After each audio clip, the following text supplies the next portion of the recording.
Restoring men in history, and I've talked about this so many times, but I'm glad to see an actress, Hollywood actress, talking about it. Men and women roles, and here's what she says. Evangeline Lilly of Ant-Man tells some truths, and here they are. Men and women roles, post for her from her Instagram. We're going to read it.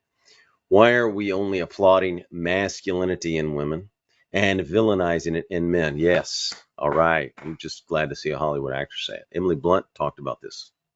Talked about strong female roles, how it was boring. But anyway, and why are we only applauding femininity in men and debasing it in women? Right? We want women to be feminine. We want men to be masculine, right? That's the society we want to create. Why can't we just allow for all of it? Why do we feel the need to vilify a man wearing kicker boots, driving a pickup truck who's not afraid to punch someone in the face? But if they are a woman, they would be the epitome of cool. Why is a man who loves makeup, cries easily, and stays at home to tend to the domestic responsibilities valiant, but a woman who does the same is pathetic? Well, he's not. It's not. It's the Hollywood version because they've been infected with cultural Marxism and they want to push this. Corporate America wants to push it. Hollywood wants to push it. But boys need concrete examples and they need to see men on screen, and girls need concrete examples. Now, look, if you like these videos, please like, comment, subscribe, and hit the notification button, and we'll keep making them. Some boys may have a fantastic and outstanding father at home who's a man of virtue, manly, and teaching them all this. So he can look to him. But what about the boys who either have an uninvolved father or an absent father or a bad father or just a bad example father? The difference is right. You can have all the way bad or you could just be a bad example or just uninvolved. So you got all those kind of types of fathers. And then you've got Hollywood. So where would a boy look if he doesn't have a father at home or his father's awful or uninvolved? He'll either look to his friends, his peers, for a role model example. That's a place. And he'll look to films because films are pushed on them, right? You got your phones to watch films on. You got all these ways to watch movies. So put 40 to 50 films into a man over 10 years and you're going to indoctrinate him. But what we want boys to see are men on screen like Humphrey Bogart and Casablanca, John Wayne and all of his westerns. Because why? Because those were men of courage and virtue, and they were leaders, and men need to lead the family. Men are the leaders of the family. That's their role, right? The men are the leaders, the women support and nurturing. That's why it's fantastic to have a manly man and a feminine woman, because you complement each other well. It increases the family, and the family works better with a masculine man and a feminine woman. And by the way, that also creates the original attraction, right? Because manly men are attracted to feminine women. That's the sexiness. That's the attraction, right? Manly men like feminine women, and that creates an attraction. It's also good for the family because we work well together, right? The woman's nurturing, the man's toughens them up a little bit, right? It works well with children and raising children and rearing them. There's that great John Wayne film where the woman's walking out and John Wayne stumbles on it and there's a kid and he says, "You should fish for men there," or something. And he goes, I can't swim. And John Wayne picks him up and throws him in. And the woman rushes out, mom, and she says, he can't swim. Well, you see the difference in a man and a woman. John Wayne pushes the boy to learn. The mother doesn't, and that works out well. So anyway, let's go back to her quote.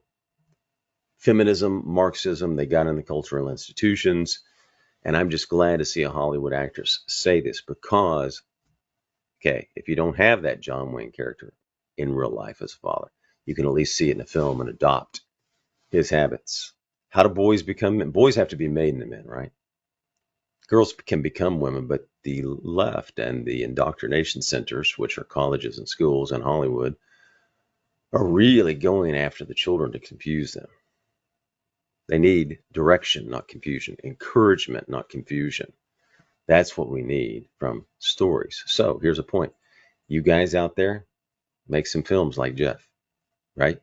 Because to turn it around the culture, boys and men need examples of men. So they need to see examples like Humphrey Bogart, John Wayne, and the others. And we can go through movies. Tombstone is another movie we did. You can take a look at that. It's got that courage, resilience, and all those manly qualities, loyalty, deep friendships. Men need friends. So you need to see that in films of deep friends talking about ideas. And how do you counter this? Well, you can get in a men's group where men of virtue talk about ideas. And what do we need to see on screen? A man risking his life for his family, a man leading his family. These are what we need to see concrete examples of as boys growing up, so that boys have that desire to do something that's larger than themselves. And the right films or the right father can put the ideas that there's something larger than you. For example, your country. Patrick Henry, George Washington. You can also read history books. If you're reading books, you can read the great biographies of George Washington and Patrick Henry and these men, and you can get a role model from that. So there are places to get role models. Don't watch the Hollywood version. Read the real story of Patrick Henry and his courage, the real story of George Washington and his courage. I mean, when we were boys, we wanted to be those guys. Why? Because they stood for freedom, independence, and they were ready to die for it. They had resilience. They had courage. They had loyalty. They had all these wonderful virtues. Decisiveness. So you can go back and also read these books, read The Count of Monte Cristo, watch the film The Count of Monte Cristo. That was a good one. But if you're out there trying to develop boys, give them good films to watch. Go back to the classics in the early days. Don't go to much of the new stuff. So there's some action steps you can take. I don't think we need the other quotes. I had some other quotes here from Emily Blunt and others, but we don't need that.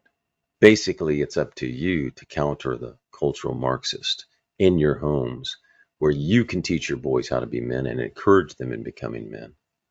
Encourage your girls to become women, because society is making a hard push to confuse them and change them forever and damage them. So it's incredibly important that you give them good books, you pick them, and you watch good films with them, so that you're picking them out, so that you're also putting a worldview in them to counter this worldview. Because it's not really, the other side has whatever that you want to call this ideology, worldview. But the thing is, men are men and women are women. You can't change that, and it's self-evident. Thank you. If you think it's important to build better, stronger men, we'd appreciate it if you would subscribe to this channel right now.